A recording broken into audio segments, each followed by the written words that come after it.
Next ये दो topic है, स्पेसिफिक रेजिस्टेंस और टेम्परेचर कोफिशिएंट। ये बहुत ही वीवीआई चीज़ है, इसको समझना बहुत ज़रूरी है।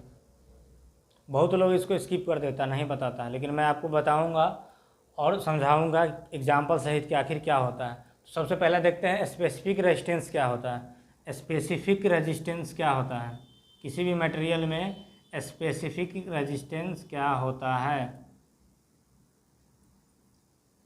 ये आपको क्या लग रहा है देखने से?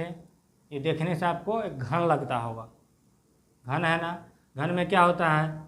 लंबाई, चौड़ाई, ऊंचाई। ये इसका चौड़ाई हो गया, ये इसका ऊंचाई हो गया, ये इसका लंबाई हो गया। तो किसी भी घन में क्या होता है? लंबाई, चौड़ाई, ऊंचाई बराबर होता है। अभी हम बात करेंगे स्पेसिफिक रेजिस्टेंस का। तो किसी कंडक्टर के एक घन सेंटीमीटर में, एक घन सेंटीमीटर में, एक घन सेंटीमीटर में जो प्रतिरोध का मान होगा वही उसका क्या हो जाएगा? टेम्परेचर कोफिशिएंट हो जाएगा। किसी कंडक्टर का एक घन सेंटीमीटर में, एक घन सेंटीमीटर में इस कोने से इस कोने तक जितना भी प्रतिरोध का मान होगा वो उसका क्या कहलाएगा? स्पेसिफिक रेजिस्टेंस कहलाएगा। समझ में आ रहा है कि नहीं बात? उसका स्पेसिफिक रेजिस्टेंस कहलाएगा। इसको हम एक एग्जाम्पल के थ्रू, न्यूमेरिकल के थ्रू देखते हैं। स्टॉप करो।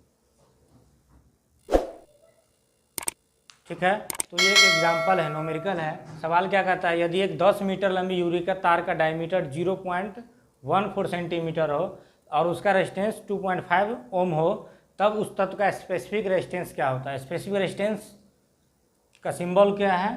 रो है, ये निकालना है। तो इसमें दिया हुआ क्या क्या है भाई? तार की लंबाई L का मान कितना दिया है? 10 मीटर है। तो हमने बताया था कि L का मान किस में रखना है? सेंटीमीटर में रखना है। तो सेंटीमीटर में क्या हो जाएगा? 10 गुना 100, 1000 सेंटीमीटर हो जाएगा। होगा कि नहीं होगा? नेक्स्ट है डायमीटर। D का मान दिया हुआ है 0.14 सेंटीमीटर और R का मान दिया हुआ है 2.5 ओम। तो सबसे पहले हम क्या निकालेंगे? A का मान निकालेंगे।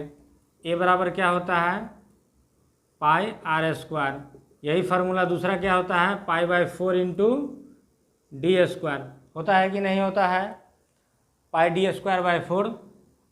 तो इसमें अगर हम बैठाएंगे तो पाई का मान 22/7 इंटू 4 इंटू डी का मान 0.14 का होल स्क्वायर। ये ए का मान होता है। और आगे हम क्या जानते हैं? आर बराबर क्या होता है? रो L/A होता है कि नहीं होता है? इस फार्मूला से हम रो बराबर क्या निकालेंगे? रो बराबर R इंटू A/L, इसी में बैठा देना है। स्पेसिफिक रेजिस्टेंस का मान आ जाएगा। R का मान कितना है भाई? 2.5 है, गुना A का मान कितना आया है? 22 गुना 0.14 का होल स्क्वायर बट्टा 7 गुना 4। और L का मान कितना है? इंटू L का मान कितना है? 1000 सेंटीमीटर है। तो स्पेसिफिक रेजिस्टेंस जो है सेंटीमीटर ओम में निकलता है। ये क्या है? इतना ओम सेंटीमीटर, इतना ओम सेंटीमीटर। स्पेसिफिक रेजिस्टेंस का जो यूनिट है ओम सेंटीमीटर, ओम सेंटीमीटर या माइक्रो ओम सेंटीमीटर होता है। स्पेसिफिक रेजिस्टेंस का यूनिट जो है ओम सेंटीमीटर होता है या माइक्रो ओम सेंटीमीटर होता है। तो अभी जो हमारा आंसर आया क्या है? ओम सेंटीमीटर। इसको माइक्रो ओम सेंटीमीटर में निकालने के लिए क्या कर देंगे? इसमें क्या करेंगे? 10 के पावर 6 से गुना कर देंगे। तो 2.5 गुना 22 गुना 0.14 का होल स्क्वायर बट्टा 7 गुना 4 गुना 10,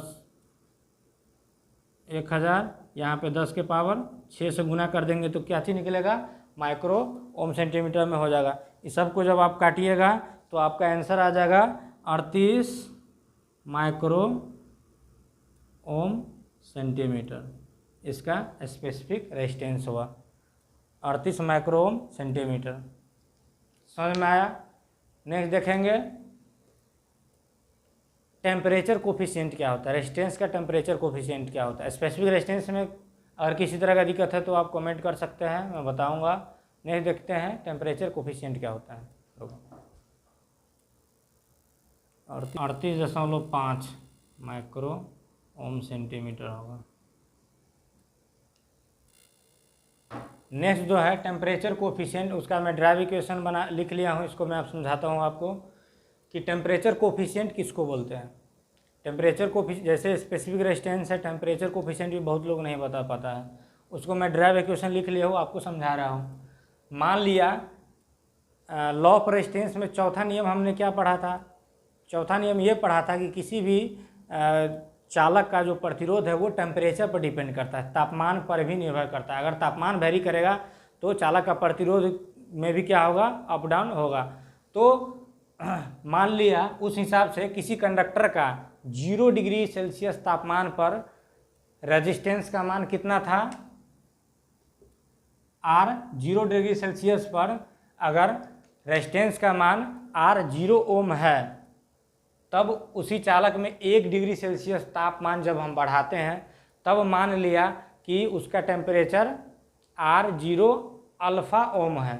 ठीक है, ये दोनों हमने मान लिया है कि यदि 0 डिग्री सेल्सियस पर अगर R 0 ओम है और 1 डिग्री सेल्सियस इंक्रीज करने पर R 0 अल्फ़ा ओम है इसका रेजिस्टेंस, तब क्या होगा कि 1 डिग्री सेल्सियस पर कुल प्रतिरोध क्या हो जाएगा, दोनों को जोड़ देंगे, R 0 ohm plus R 0 alpha ohm, दोनों को जोड़ देंगे। अगर ओम दोनों में से हटा देते हैं तो क्या होता है, R 0 प्लस R 0 अल्फ़ा। अब यदि टेम्परेचर T डिग्री लिया जाए, मतलब कोई भी मान लिया जाए, T डिग्री सेल्सियस पर कुल प्रतिरोध क्या हो जाएगा, तो T से अल्फ़ा में क्या हो जाएगा, गुना हो जाएगा, R 0 plus R 0 alpha into T हो जाएगा। यहाँ से दोनों में से R अगर हम कॉमन ले लेते हैं तो R 0 into 1 plus alpha T, ये एक यहाँ से फार्मूला तैयार होता है। ऑब्जेक्टिव में आएगा एग्जाम में, निम्नलिखित में से कौन सा फार्मूला सही है टेम्परेचर कोफिशिएंट के लिए, तो R 0 एक क्वेश्चन के अंदर 1 प्लस अल्फ़ा T होता है। अब क्या हमने देखा इसमें कि 0 से 1 डिग्री सेल्सियस तक जब हम तापमान बढ़ाए हैं तो दोनों का अनुपात में क्या अंतर आया। 1 डिग्री टेम्परेचर पर क्या था, R 0 अल्फ़ा था और 0 पे R 0 था, R 0 से 0 कट गया तो बचा क्या, अल्फ़ा। ये जो अल्फ़ा है यही है, अल्फ़ा को ही हम टेम्परेचर कोफिशिएंट बोलते हैं। किसी भी मटेरियल में जो टेम्परेचर कोफिशिएंट होता है अलग अलग होता है, उसको हम अल्फ़ा से डिनोट करते हैं। इसमें एक और आगे फार्मूला तैयार होता है,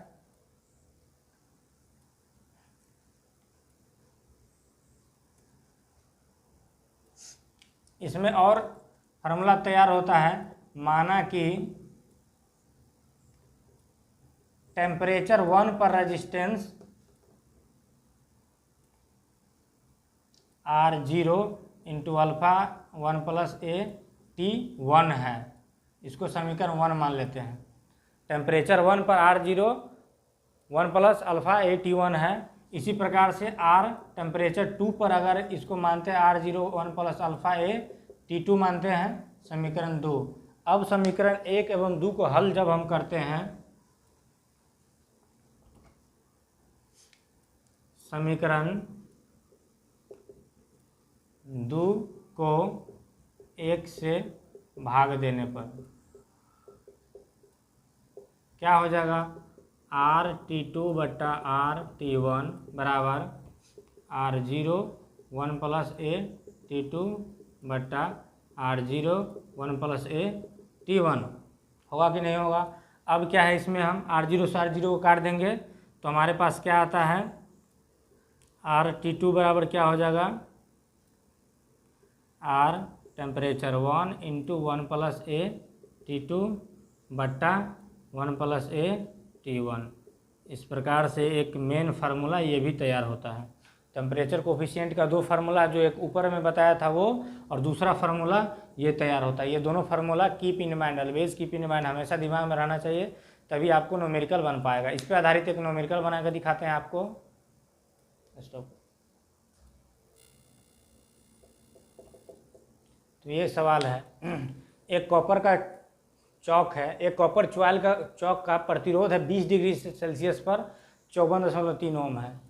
40 डिग्री पर इसका प्रतिरोध निकालना है, क्या होगा। कॉपर का टेम्परेचर कोफिशिएंट दिया है 0 डिग्री सेल्सियस पर 0.0043 प्रति डिग्री सेल्सियस। तो यहाँ पे हम क्या देख रहे हैं, कॉपर कॉइल का प्रतिरोध 20 डिग्री पर इतना दिया हुआ, मतलब T1 का मान दिया हुआ, T1 बराबर 20 डिग्री सेल्सियस, और R1 का मान दिया हुआ है 54.3 ओम। यहाँ पे टेम्परेचर दूसरा T2 40 डिग्री दिया हुआ है, इसका मान निकालना है R2 का, क्या होगा। और टेम्परेचर कोफिशिएंट दिया हुआ है 0.0043। तो सबसे पहला फार्मूला हम लोग क्या जानते हैं, RT बराबर क्या जानते हैं, RT बराबर R0 इंटू 1 प्लस AT, ये फार्मूला है ना सबसे पहला। इसी फार्मूला से सेकेंड वाला फार्मूला जो, क्योंकि यहाँ टेम्परेचर 2 है तो सेकेंड वाला फार्मूला यूज होगा, RT2 बट्टा RT1 बराबर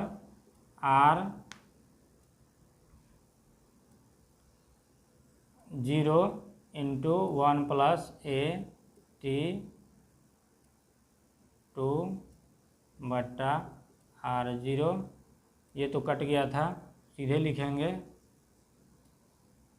1 प्लस AT2 बट्टा 1 प्लस AT1। यहाँ से हमको निकालना क्या है, RT2 निकालना है। RT2 बराबर क्या हो जाएगा, RT1 इंटू 1 प्लस AT2 बट्टा 1 प्लस AT1, इसमें हम मान को पुट कर देंगे। तो टेम्परेचर पहला कितना है 20, तो 20 गुना 1 प्लस अल्फ़ा का मान 0.0043 इंटू टेम्परेचर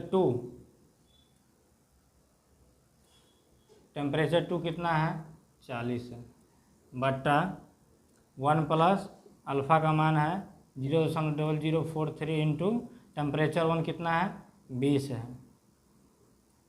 इस दोनों को जब हम हल करेंगे तो R हम पाते हैं 54.3 इंटू 1.172 बट्टा 1.086 R40 बराबर, मतलब 40 डिग्री सेल्सियस पर।